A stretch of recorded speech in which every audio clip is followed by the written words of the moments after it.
I'm now acting chair for the Natural Resources Board for the City of Sebastian, and I'd like to call our meeting to order.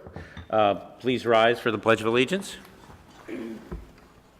I pledge allegiance to the flag of the United States of America and to the republic for which it stands, one nation, under God, indivisible, with liberty and justice for all. Can we have roll call, please? Ms. Moss-Bleach is excused. Mr. Gordian is excused. Ms. Glacier? Here. Mr. Clifton? Here. Ms. Lucier is excused. Ms. Tunker? Here. Mr. Progluski? Here. You have a quorum. Thank you. Are there any agenda modifications from the agenda presented? Anybody? Okay, thank you. Approval of minutes. I was not here in May, so I'm probably not the appropriate person, but do I have a motion to accept the minutes in May as presented? I move that we accept the minutes as written. Do I have a second? Second. All in favor? Aye. Aye. Okay, the minutes for May 2nd, 2017, the City of Sebastian Natural Resource Board are approved. Moving on to unfinished business, update of event by Rose. So take it away, Rose. Okay, it's been a couple months since we had our celebration. Just late this afternoon, I did give you an update per email on our final plans and vendor list. So you have everything updated, and I did a couple new emails that I got. Facebook, we're still getting some likes on our event schedules and stuff, and the Indian River Rock page is still giving us some credits, so we're still alive out there. Everything's pretty much set for next year.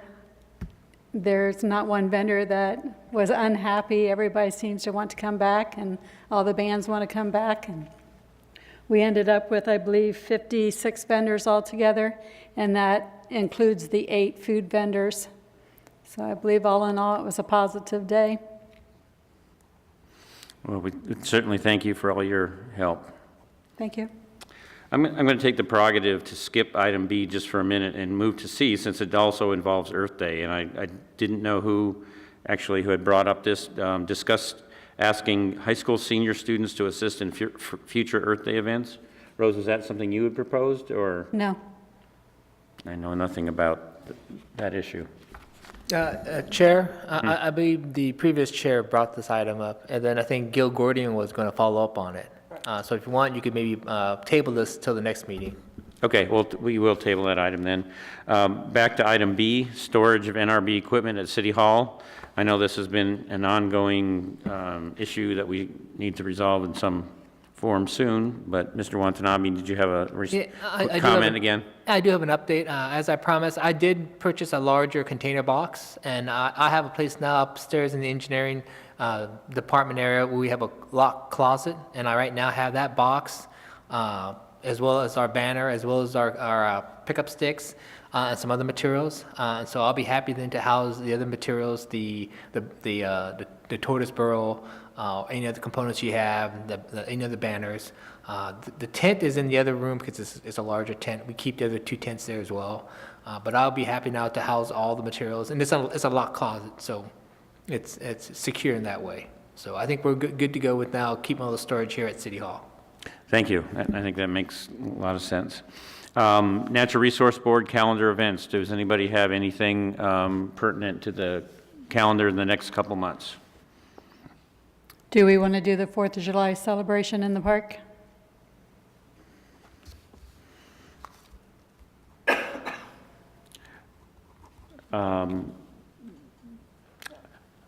What is the interest of the board? I'm not going to be here the 4th of July weekend or that whole week. Yeah, given that we're not going to have a quorum for the next meeting probably, and all that, there wouldn't probably be people present to carry the banner. I would say skip.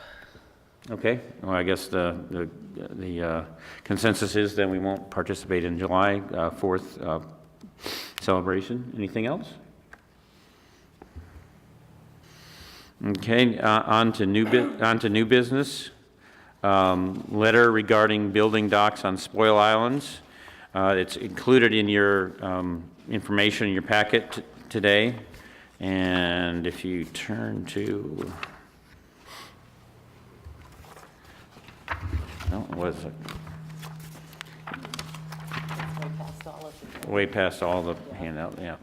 It's like 5 from the back. 4. Thank you.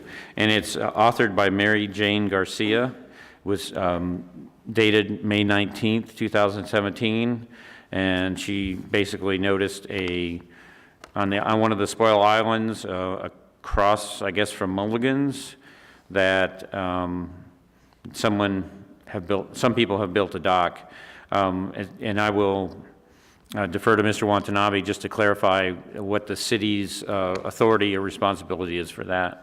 I checked into this, and we do not have the authority or responsibility. And within the, I hate to say, within the channelways, it's the DEP, Army Corps, Fish and Wildlife. They actually are the ones. They're the regulatory agencies who are responsible for those islands. We are not. We do have events where we do the cleanups and stuff, but beyond that, our responsibility is for the enforcement. It goes to the other agencies. So I do not want to then step on their toes when it's their responsibility. So even though it's within, this may be a question more than a comment, is the island actually within the city limits? I think that island is one of the ones that is in the city limits. However, it's within that state authority, where just no different, like US 1, it's in city of Sebastian, but it belongs to FDOT, and I have no responsibility on that road. Just like out in the waterways, those islands and the channelways are controlled by those other agencies, DEP, Army Corps, Fish and Wildlife, and they're the ones who should be out there doing the enforcement. Okay. Okay. Does this board, or has anyone responded to the letter writer, Ms. Garcia? The sad thing was there's no address Oh, or email. It came on a blank letter. She's going to get back in touch when she chooses an island. There you go, yes. I was wondering the same thing, if Mr. Clifton, if we had responded, but you're right, there's no return address, so. Mr. Chair? Yes. In the past, when they do the national cleanup the third week in June, they have removed other outhouses and objects that have been built on the islands, so they clear them the best they can. Okay. So that may happen this year, which is soon. Any other items or any other discussion on that? If not, we'll move to item B, which is presentation of on the tulip retention pond by Mr. Watanabe. Thank you very much, Chair. I'm going to go up to the podium. Yes. Again, Frank Watanabe, the city engineer. I just have a quick presentation under the tulip drainage project. This was actually a grant-funded project through what they call the DEP Section 319 non-point discharge, which is for water quality. So the project, as shown on the screen here, just kind of highlights is a 1.2 acre retention pond. It's on Tulip Drive. The area has a tendency to flood. It's within our stormwater master plan to put a pond there. It was designed and permitted back in 2016. Again, I noted it was part of the Section 319 non-point discharge through the DEP. Construction started last year, and we excavated about 13,000 cubic yards. It was completed in December, and then final completion was in July of this year. The overall project right now is in the monitoring and testing. What happens is when you have these DEP grants, you design, you get the permits, you're in the construction phase, and then there's a monitoring and testing period, and then there's a final report that has to happen. So that trails like another year afterwards.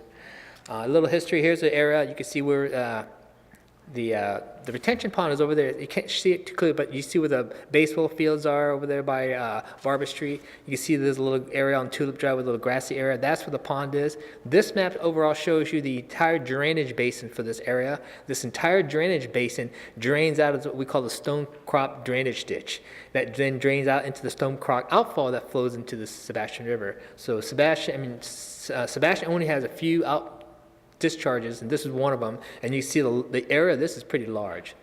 So every chance I could put a retention pond to help retain the water helps then reduce any future floodings when we have storms of larger magnitudes and we have more than 2 inches of rainfall or we have a hurricane. These retention ponds do help then to capture that water, retain it. At the same time, it helps then to help water qualification.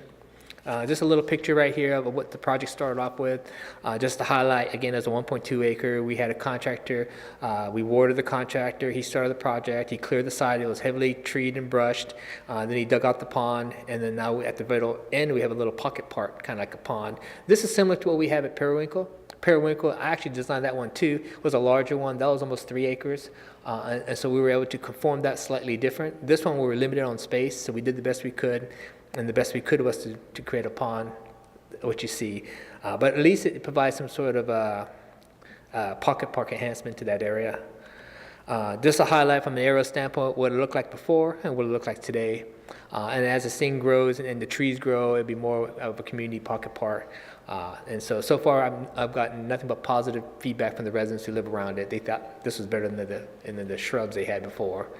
And then beyond that, if you have any questions, this is just a presentation that's required under the DEP grant to provide a public presentation, which I'm doing, and I'll be happy to answer any questions. I did have one question. What is the monitoring requirement? Is it water quality monitoring, or what is it? It's water quality. The sad thing was, we finished the project in January, and today finally got rain. So, I mean, I was contacting our state rep regarding the monitoring period, and I kept telling her that I can't do any testing when there's no rain and there's no drainage. And we've had this before when we were doing another project. You could have periods of 6 months to maybe a year of a drought, and then what happens, you just compress your monitoring time. So now let's say I have now 6 months to finish the rest of my testing, I just compress it now and do as many tests as I can in a short amount of time and try to get an average. But typically what you want to do is you want to do one like every other month as you get storms, but since we had almost 6 months of a drought, now I'm going to be in a compressed mode. But that's what the monitoring is to do the water testing and then do a final report. And is there much maintenance other than the mowing that's required? Just the mowing. Okay. It's pretty much a self-maintained park. Anything else? Any other questions from anybody? How deep is it? The actual depth of the park, the actual depth of the pond, I believe is in the middle part is about 10 feet from the surface, but we shallowed the bow up just like Periwinkle. So on the edges it's shallow. It's got a 10-to-1 slope, then it goes down to a 4-to-1 slope, then it has the bottom. So there's no way you're going to fall into like a deep, like a sand pit, dug out. This has been shallowed out, so that way you don't have that issue. So that was the same criteria we did for the Periwinkle Park. If you go to the Periwinkle Park, it's the same thing. You see it, there's a slight slope at the ridge, but then there's a 10-to-1, 4-to-1, and then and then in the middle it's deeper. But around the perimeters, it's no more than maybe 2 to 3 feet deep. Is the property already the city's? This is, yeah, the entire, there's 3 parcels here. All 3 of them belong to the city. Okay, any other questions from the board? Thank you very much. Thank you. Next on the agenda, we have public input. Is there any public input? Hearing none. Last chance. We have 2 members of the public sitting in our audience. They can provide any input you want that's appropriate here. I guess not. So we'll move to staff matters. There was a little bit of a confusion in that when our packet was sent out, item A was supposed to be the attached NRB roster, but I guess that got left off by just a mistake. My understanding is I know my term is expiring in July and Vicky's is expiring in July. And my understanding also is that we remain on the board if we're interested until a new board member is selected, even once our term expires. Is that correct? That is correct. I verified that with the city attorney. Because we have a shortage of committee members up until such time there is a replacement, if you want to stay on board as a board member, you are allowed to do so. Okay, thank you. Are there any questions regarding that? If not, we'll move on to item B, confirmation of Earth Day for Saturday, April 21st, 2018.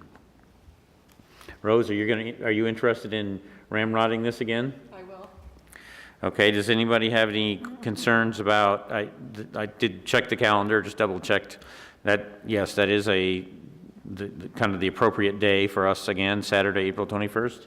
Any comments or questions regarding that?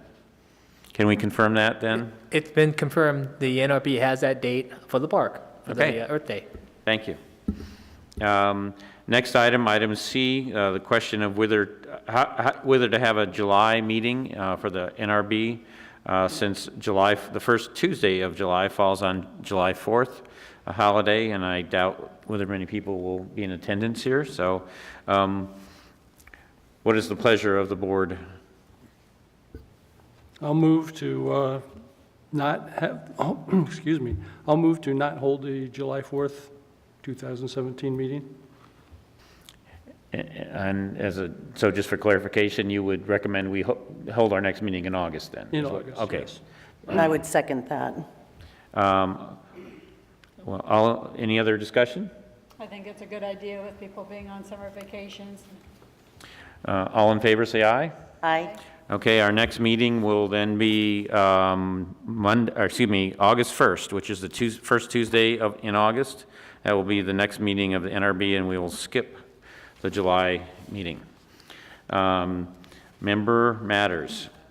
Yes, Before you move on to the member matters, I do have one staff item. Okay. I just want to inform you guys, the city, we have 4 damaged piers due to Hurricane Matthews, and it took a long time because of the permitting process, as you guys are aware of all the permitting process. I just want to inform this committee and publicly that, as of right now, today, I received the first Army Corps permit for the yacht club, permit in hand, finally. The other 3 permits should be here by the end of the week, so we will have all our permits to move forward with the rebuilding of those 4 piers. okay, thank you. Are there any other staff matters? Nope. Okay, didn't want to skip any. Member matters, Rose, do you have anything you want to add? No? Vicki? No. One item I wanted to mention is I did receive an email, actually I received a couple emails from a Boy Scout who was in the same troop as the young man who got his Eagle Scout with our oyster mat restoration. He contacted me and I'm going to talk to him. He's interested in doing a conservation project in the city of Sebastian, not necessarily the oyster mat project. We're going to actually probably just take a walk through some of the retention areas and maybe some of the conservation areas and see. I was going to go basically kind of see what his interests are in terms of, there's a lot of different things he could do. He could even do, some interpretive signs, I assume, in some of the city-owned property, especially around the retention areas.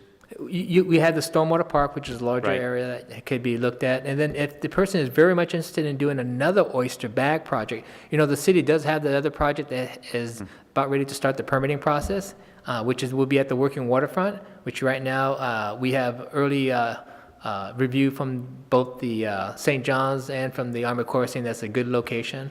So if he's interested in doing another one, we'll be happy to do a code just like we did before. Okay, well, just so everybody knows, I'll contact him and talk. I've already contacted him.